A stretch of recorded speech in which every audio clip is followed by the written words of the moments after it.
Shalom, Ajina, Jubín.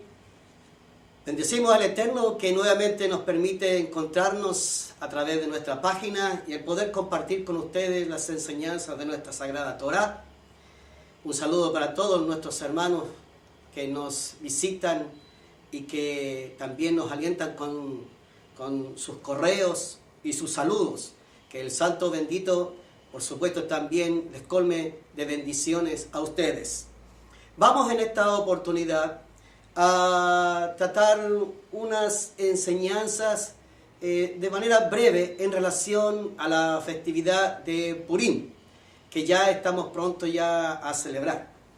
Y entre los medios mesiánicos existe cierta controversia si corresponde o no celebrar esta festividad, ya que, como se sabe, tanto Purim como Hanukkah no son fiestas que están establecidas dentro de las 7 fiestas solemnes, sino que son festividades que los sabios, ellos fueron quienes las levantaron y las dejaron establecidas, que es importante también, es interesante revisar el por qué fueron hechas y si tienen o no algún asidero escritural.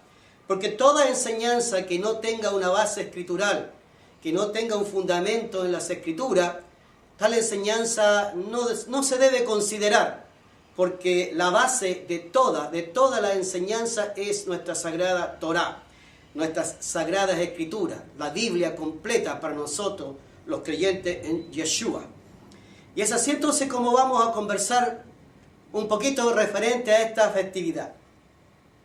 Se dice del libro de Esther que en realidad no es un libro que se esté seguro que deba pertenecer, en este caso, al canon de las Sagradas Escrituras.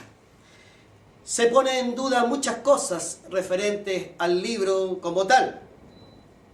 Y una de ellas es que dicen que el nombre del Santo Bendito no está en este libro, por lo tanto, no es un libro que se pudiese considerar inspirado por el Ruach. Pero creo que aquí es donde hay que tener cuidado, porque debemos de considerar las palabras de nuestro santo Rabbi Yeshua HaMashiach, que nos enseñó que todo había que revisar, había que considerar todo y debíamos de retener lo bueno y desechar lo malo. De manera que creo que desde mi modesta opinión, que todas estas cosas deben ser primeramente revisadas y estudiadas, por supuesto. Luego de ello, el poder tener alguna conclusión. Entonces, algunos dicen que porque el nombre del Eterno no está en la Megilá, entonces por lo tanto el libro quizás no sea inspiración. Pero aquí cabe una pregunta, hermanos amados. ¿Acaso porque el nombre del Eterno no está en la Megilá, es que el Eterno está ausente de él? ¿Podría el Eterno estar ausente frente a una situación como la que se vive en este libro, en esta Megilá, en este rollo, en relación a que está en peligro su pueblo, el pueblo que él apartó, el pueblo que él ha santificado, y como lo dice el profeta, lo ha creado, lo ha formado y lo hizo para gloria suya?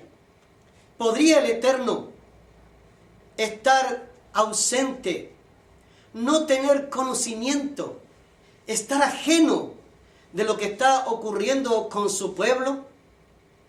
Más aún, teniendo en consideración que en medio de toda esta trama hay un enemigo acérrimo que es Amalek, del cual el Santo Bendito nos ha dado algunos mandamientos, algunas misbot referente a Amalek.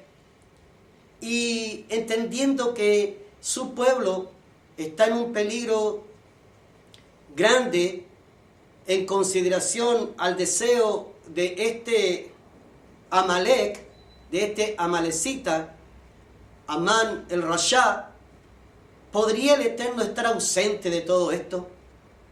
¿Acaso el Eterno no podría en este caso, hermanos amados, enseñarnos una forma quizás para nosotros diferente de actuar? Diferente de mostrarnos que Él es el soberano y que Él gobierna su universo, su creación.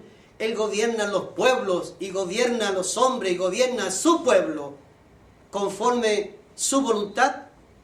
De manera que es importante, es interesante considerar lo que va a ocurrir o lo que ha ocurrido en esta situación con el pueblo Yehudí y este enemigo amalecita que es Amán. Ahora bien, como decíamos, el Eterno nos ha dado mandamiento en relación a este enemigo. En la Torá tenemos 3 mandamientos en relación a Amalek. El primero es Sahor, que es recuerda. Y este recuerdo lo llevamos adelante a través de la lectura. Cada vez que vemos en las Escrituras y aparece este enemigo, la Torá nos dice que debemos de recordar. ¿Recordar qué? Los mandamientos que Él nos dio referente a Amalek. Luego tenemos lo tishka, que es con el pensamiento, con la machshavá, que es, como decíamos, recordar, luego no olvidar y, por último, aniquilar a Amalek. La pregunta también es, ¿por qué el Eterno nos ha dado una orden tan fuerte, tan drástica, en relación a este enemigo en particular?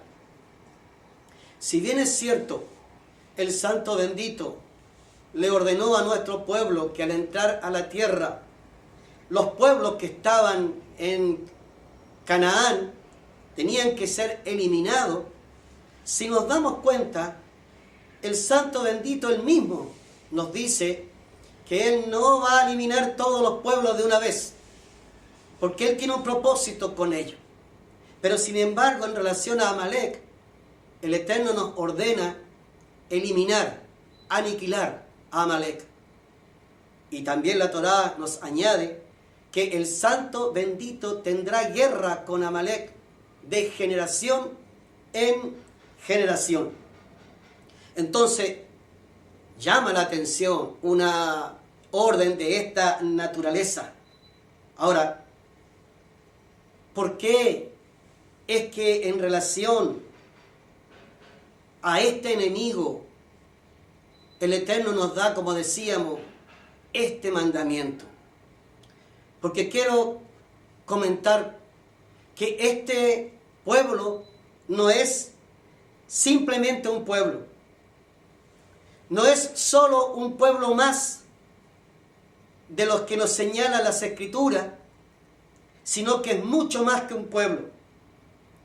Este pueblo en sí es un espíritu caído y es un principado, uno de los tronos caídos. Vale decir que este espíritu es un principado tremendamente fuerte, tremendamente poderoso, y que pertenece a uno de los tantos tronos de iniquidad que se manifiesta en el odio, el antisemitismo, el desprecio por el pueblo del Eterno. Es también la duda manifestada en el relajo del pueblo. Es la manifestación del Nahash, de la serpiente antigua, que se manifestó en relación al árbol. Cuando el Santo Bendito ordenó a nuestros primeros padres no comer de aquel árbol. Sin embargo, el Nahash, la serpiente, los engañó. Este es un espíritu tremendamente poderoso. Y como acabamos de citar, en cada generación se levanta un instrumento de Amalek. Es así como hace unos cuantos años atrás vivimos el horror de un hombre, de un instrumento de iniquidad que quiso exterminar al pueblo del Eterno. Su odio fue tal, a tal grado, que no respetó ancianos, ni siquiera a los niños. No conforme con eso, los experimentos y las cosas tan crueles que realizó para con el pueblo del Eterno. Y vimos y hemos estudiado y se ve continuamente a través de las enseñanzas por los canales de televisión, culturales, este tipo de enseñanza en relación a este engendro del infierno que en su odio para con el pueblo del Santo bendito, su empeño fue exterminar, aniquilar al pueblo del Santo bendito sea su gloria. Es así entonces, como esto no es simplemente, como no nos enfrentamos de alguna manera simplemente a un pueblo o a una nación cualquiera.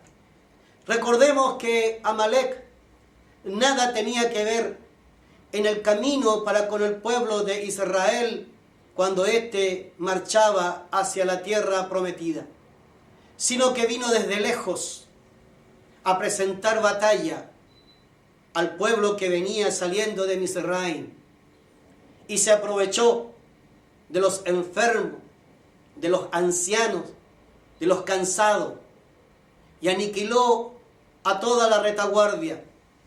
No tuvo, al igual que este personaje, que ni siquiera vale mencionar su nombre, no tuvo misericordia ni piedad.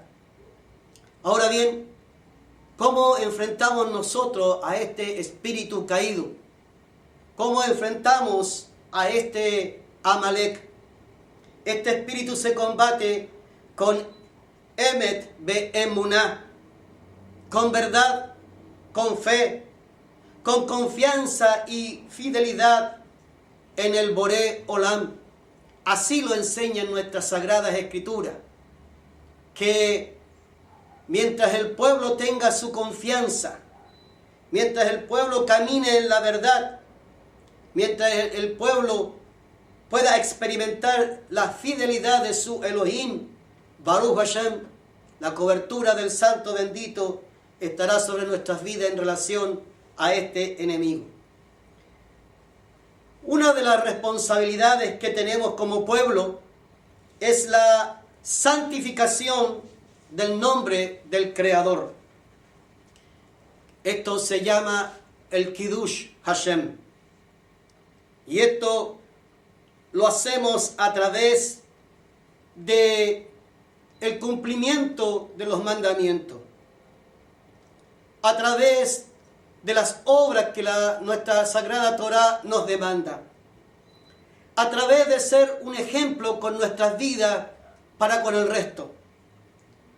Cuando no hacemos esto, cuando hacemos todo lo contrario, en vez de santificar el nombre del Santo bendito, producimos lo que se llama el Hilul Hashem, que es la profanación del nombre santo. Ahora bien, todo esto depende, como acabamos de ver, de nuestras acciones. En primera instancia, nosotros como pueblo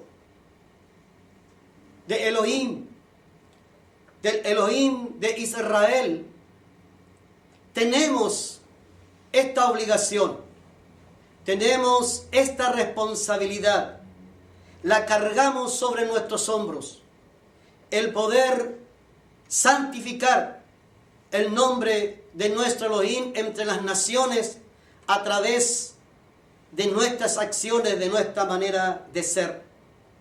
Pero también el hombre en general es alcanzado también por el hecho de que en sí, como del hecho de ser una creación del Creador soberano, en sí lleva la responsabilidad de la santificación del nombre.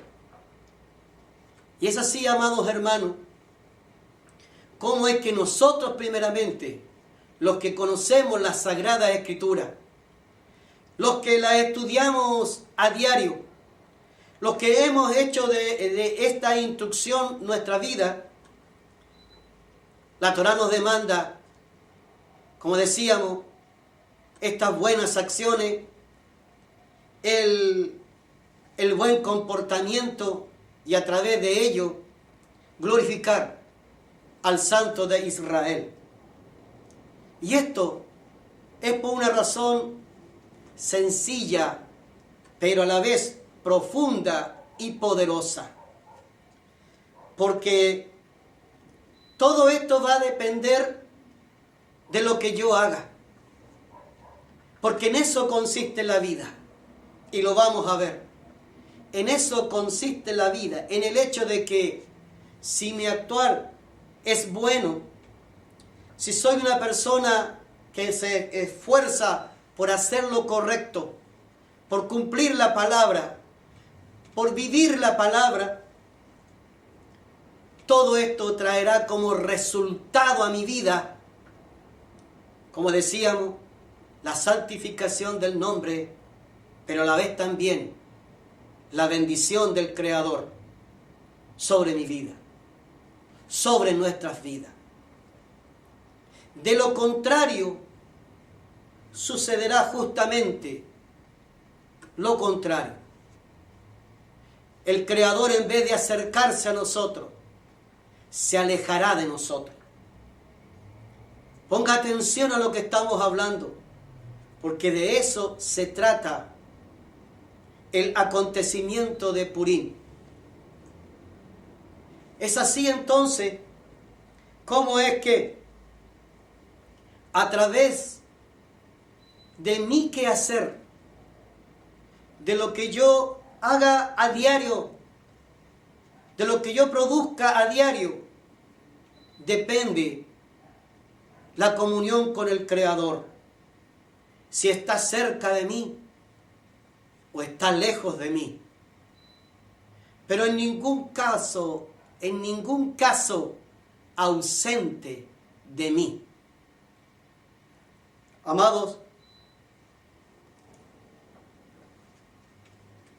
esto que estamos conversando, que como le decía, es tan sencillo, pero a la vez profundo y poderoso, de esto depende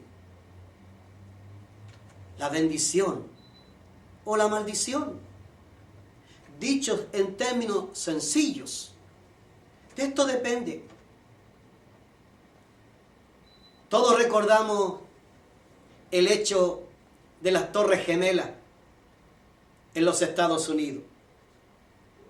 Y este pueblo que fue formado sobre la palabra del Eterno, que de a poco se fue deslizando, que terminaron por sacarlos completamente de sus vidas, cuando sufrieron este acto tan terrible, lo primero que dijeron fue: ¿y dónde estaba Dios que permitió que esto ocurriera? Le voy a contestar con la palabra a esta pregunta que hicieron los Estados Unidos. Le voy a responder con la palabra. Vamos a situarnos ahora en el tiempo en que ocurrieron los hechos de Purim. Esto ocurrió después de la destrucción del primer templo, hace más o menos 2300 años atrás, en que ya el reino del norte estaba en el exilio muchos años y la casa de Yehudá, en vez de acercarse más al Eterno, se había alejado también del Creador. De manera que el pecado del pueblo hizo que la presencia del Santo bendito se fuese. ¿Cuántos recuerdan cuando la Shekinah de Hashem abandonó el templo por todo lo que ocurría aún dentro del templo? Los pecados y las iniquidades que hacían los Kohanim, que estaban para santificar el nombre del Eterno. Sin embargo, hacían todo lo contrario. Estamos viendo entonces, amados hermanos, que el producto del pecado fue quien llevó a la casa de Yehudá también al exilio. El Naví Yeshayah nos da la clave en Isaías 59:2. Y aquí va la respuesta también para los Estados Unidos.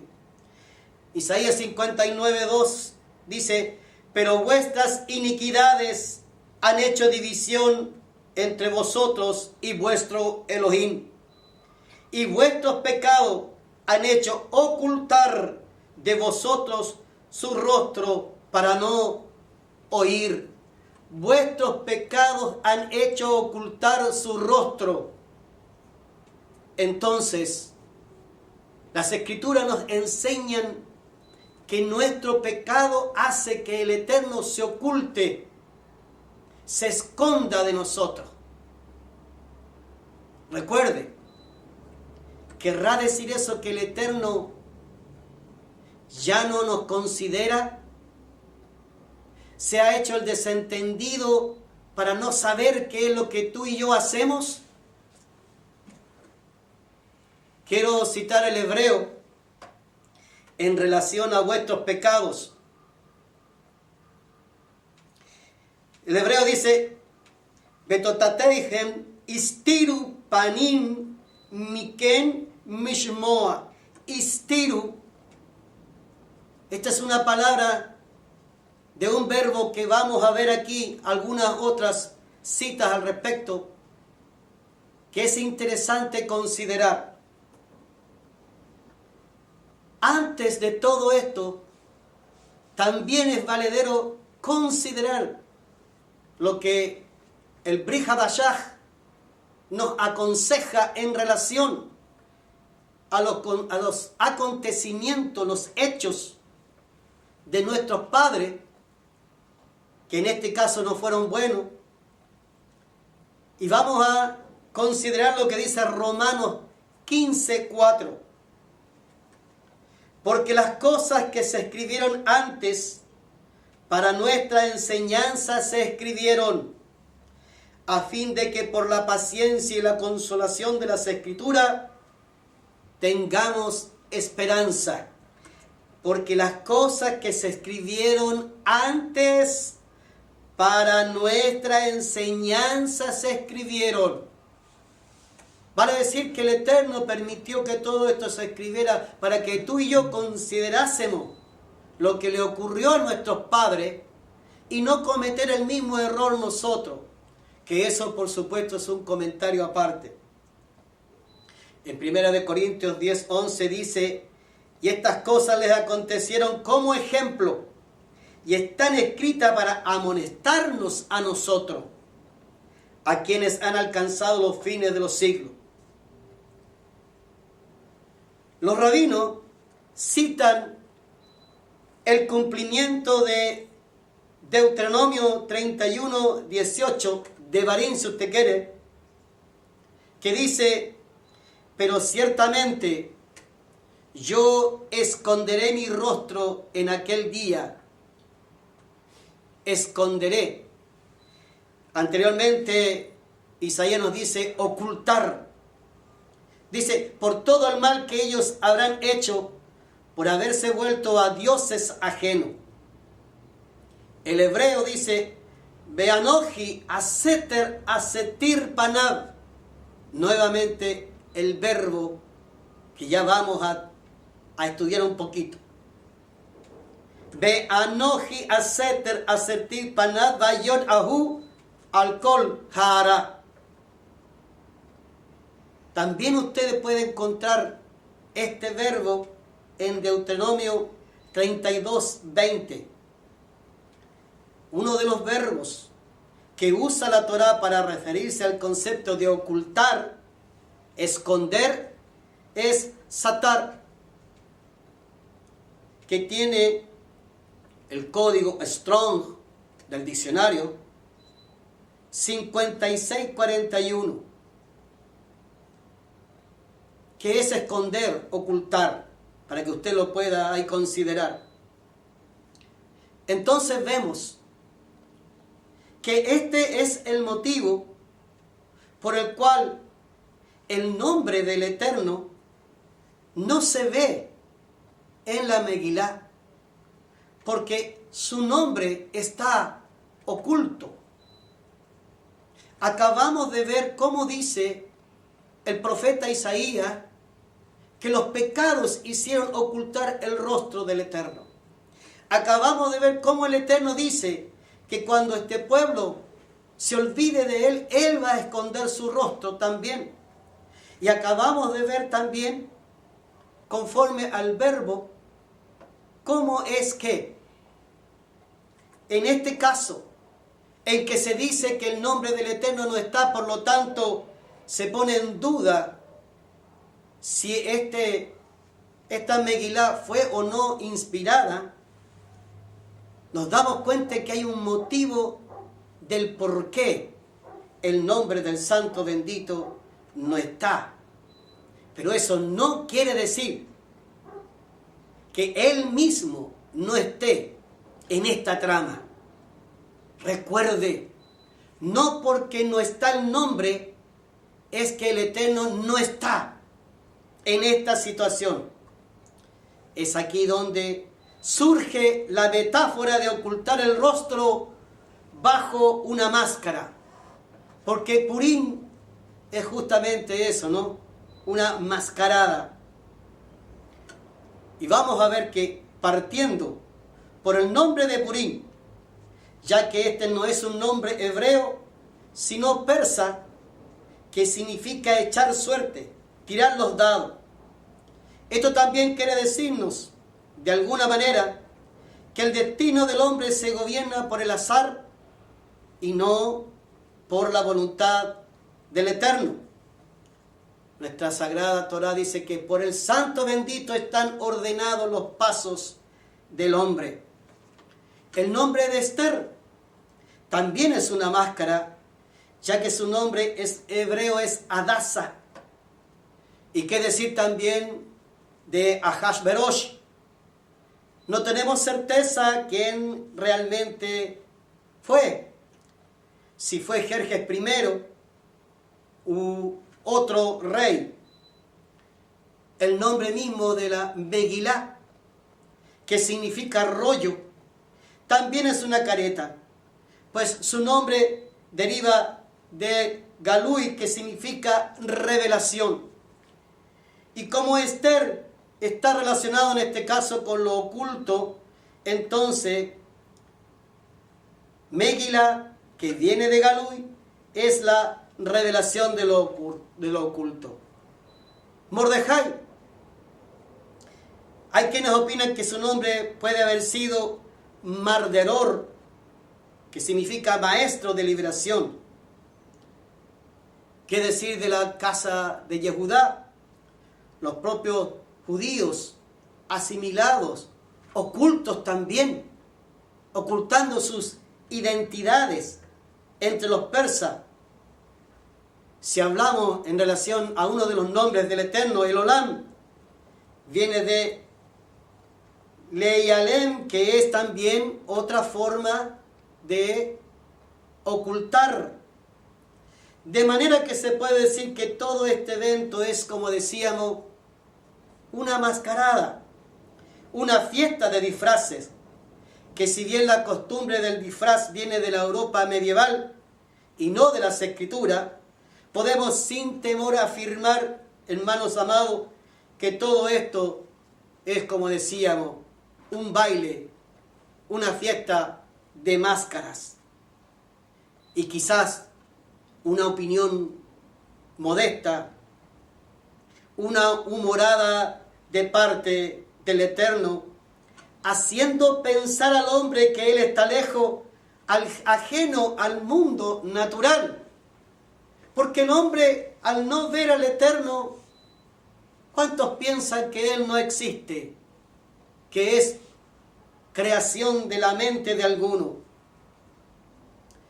Cabe aquí una aclaración. Nosotros creemos que esta festividad se debe celebrar. De hecho, la celebramos.